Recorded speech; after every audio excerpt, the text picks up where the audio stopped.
Hi. Anurag Kashyap സംവിധാനം ചെയ്ത monkey in A cage എന്നുകൂടി അറിയപ്പെടുന്ന ബന്ദർ എന്ന സിനിമ, അതിനെപ്പറ്റിയാണ് ഇന്ന് വീഡിയോയിൽ സംസാരിക്കുന്നത്.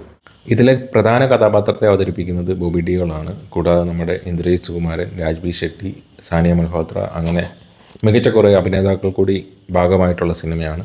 സിനിമയിലേക്ക് വരുമ്പോൾ വളരെ സ്ലോ പേസ്, റിയാലിറ്റിയിൽ നിന്ന് അകന്ന് നിൽക്കാതെ മനുഷ്യരുടെ മാനസിക പിരിമുറുക്കങ്ങളും പ്രതിസന്ധികളും ഒക്കെ കാണിച്ച് അവരുടെ നിസ്സഹാവസ്ഥ നമ്മുടെ ഉള്ളിലേക്ക് ഒരു കനൽ പോലെ ഇട്ടു തരുന്ന ചില സിനിമകളുണ്ട്. അങ്ങനെയുള്ള സിനിമകൾ എനിക്ക് വളരെയേറെ ഇഷ്ടമാണ്. ഈ തരത്തിലുള്ള സിനിമകൾ കാണാൻ ഇഷ്ടപ്പെടുന്നവർ ഈ സിനിമ നിങ്ങൾ തിയേറ്ററിൽ മിസ്സാക്കരുത് എന്നാണ് എൻ്റെ അഭിപ്രായം. ശരിക്കും റിലവൻ്റ് ആയിട്ടുള്ള ഒരു വിഷയമാണ് സിനിമ പറയുന്നത്. നിയമം എല്ലാവർക്കും ബാധകമാണ്.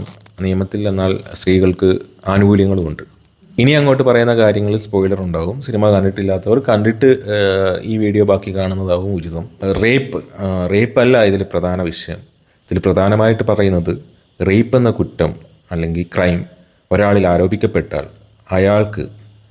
അയാൾ കുറ്റവാളിയാണെങ്കിലും അല്ലെങ്കിലും, കുറ്റവാളിയാണെങ്കിൽ നമുക്കൊന്നും പറയാനില്ല. ബട്ട് കുറ്റവാളി അല്ലാത്തൊരു വ്യക്തിയിൽ റേപ്പ് എന്നൊരു ക്രൈം, കുറ്റകൃത്യം ആരോപിക്കപ്പെട്ടാൽ പിന്നീട് ഈ സമൂഹത്തിൽ അയാളുടെ ജീവിതം എത്ര ദുസ്സഹമായിരിക്കും എന്ന് വരച്ചു കാട്ടുന്നൊരു സിനിമയാണ് ബന്ദർ. ഇതിൽ ആര് കുറ്റവാളി എന്ന് നമുക്ക് പറഞ്ഞു വെക്കാൻ പറ്റില്ല. കാരണം ഇതിൽ റിലേഷൻഷിപ്പിൽ ഒരാൾക്ക് വേണ്ട എന്നാണെങ്കിൽ അത് പരസ്പരം പറഞ്ഞു തീർക്കുക, അവിടെ അവസാനിപ്പിക്കുക. ഈ സിനിമയിലെ സാഹചര്യം എന്തെന്നാൽ, ആദ്യം ഒരാളെ മീറ്റ് ചെയ്ത് കണ്ടു, അയാളോട് ഇടപഴകി, അയാളുടെ കൂടെ ഈവൻ സെക്സ് വരെയായി. എന്നിട്ട് അവർക്ക് പരസ്പരം ഒത്തുപോകില്ല, അല്ലെങ്കിൽ അപ്പുറത്തേക്കുന്ന ആളുടെ ക്യാരക്ടർ ഇയാൾക്ക് പറ്റില്ല എന്നുള്ള തിരിച്ചറിവിൽ അയാൾ അപ്പുറത്തെ വ്യക്തിയെ അവോയ്ഡ് ചെയ്യാൻ തുടങ്ങി. ഓക്കെ, ടോട്ടലി ശരിക്കും അത് അവോയ്ഡ് ചെയ്യാൻ തുടങ്ങി. പറഞ്ഞ് അങ്ങോട്ടും ഇങ്ങോട്ടും പറഞ്ഞൊരു കൺക്ലൂഷനോ തീരുമാനമോ എടുക്കാതെ നായക കഥാപാത്രം ഈ വ്യക്തിയെ, ഈ പെൺകുട്ടിയെ അവോയ്ഡ് ചെയ്യാൻ തുടങ്ങി. ടോട്ടലി അവോയ്ഡ് ചെയ്യുക. ഒന്ന് കാണാനോ വിളിക്കാനോ സംസാരിക്കാനോ കൂട്ടാക്കാതെ ആ വ്യക്തിയെ ടോട്ടലി അവോയ്ഡ് ചെയ്യുന്നു. അപ്പോൾ അവോയ്ഡ് ചെയ്യുമ്പം ആ പെൺകുട്ടി, അപ്പുറത്ത് നിൽക്കുന്ന പെൺകുട്ടിക്ക് അവൾ സഫർ ചെയ്യുന്നതും, അവൾക്ക് അത് എങ്ങനെ അത് ഓവർകം ചെയ്യാൻ പറ്റാത്തൊരു സാഹചര്യത്തിൽ നിൽക്കുന്ന ചില പെൺകുട്ടികൾക്ക് എല്ലാവർക്കും അത് ഓവർകം ചെയ്യണമെന്നില്ല. അപ്പം അത് ഓവർകം ചെയ്യാൻ പറ്റാത്ത വ്യക്തികളുണ്ട്. അപ്പം അങ്ങനെ ഓവർകം ചെയ്യാൻ പറ്റാതെ നിന്ന് അത്രയും ബെഗ് ചെയ്ത് അത്രയും പുറകിന് പോയി വീണ്ടും ചെല്ലുമ്പോൾ ഈ വ്യക്തി വേറൊരാളുമായിട്ട് റിലേഷനിലാണെന്ന് കണ്ട് അതിനുള്ള പക വീട്ടുന്നൊരു സിനിമയായിട്ടാണ് എനിക്കിത് ഫീൽ ചെയ്തത്. പക്ഷേ ഇവിടെ നിയമമാണ് ഈ പക വീട്ടാൻ യൂസ് ചെയ്യുന്നത്. എന്ന് വെച്ച് കഴിഞ്ഞാൽ പരസ്പര സമ്മതത്തോടെയാണ് ഇവർ സെക്സിലേർപ്പെട്ടത്.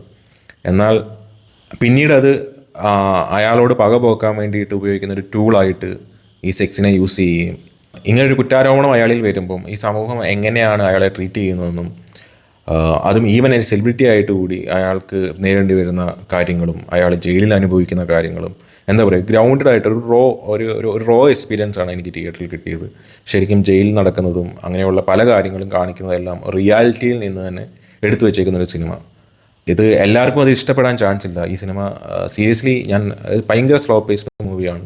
മേക്കിംഗ് വൈസ് അടിപൊളി, മേക്കിംഗ് ഒരു രക്ഷയില്ല. നല്ല ലെവലിൽ സിനിമാറ്റോഗ്രഫി ആണെങ്കിലും ഡയറക്ഷൻ ആണെങ്കിലും എല്ലാം നല്ല രീതിയിൽ തന്നെ എനിക്ക് ഫീൽ ചെയ്തു. ശരിക്കും ഇന്നത്തെ സമൂഹത്തിൽ ഡിസ്കസ് ചെയ്യേണ്ട ഒരു ടോപ്പിക് തന്നെയാണ് പടം പറഞ്ഞു വെക്കുന്നത്. എസ്പെഷ്യലി അനുരാഗ് കശ്യപ് ഇങ്ങനെ ഒരു സിനിമ എടുത്തത്. ഈ വീഡിയോ ഇഷ്ടപ്പെട്ടെങ്കിൽ ലൈക്ക് ചെയ്യുക, കമൻറ്റ് ചെയ്യുക, പറ്റിയ സബ്സ്ക്രൈബ് ചെയ്യുക.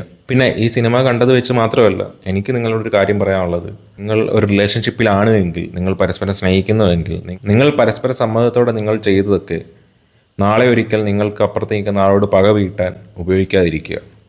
അതൊരു മെസ്സേജായിട്ട് എടുക്കുമെന്ന് കരുതുന്നു. ഈ സിനിമയിൽ നിന്നും എനിക്കതാണ് പറയാൻ തോന്നിയത്. അപ്പോൾ okay, thank you, bye bye.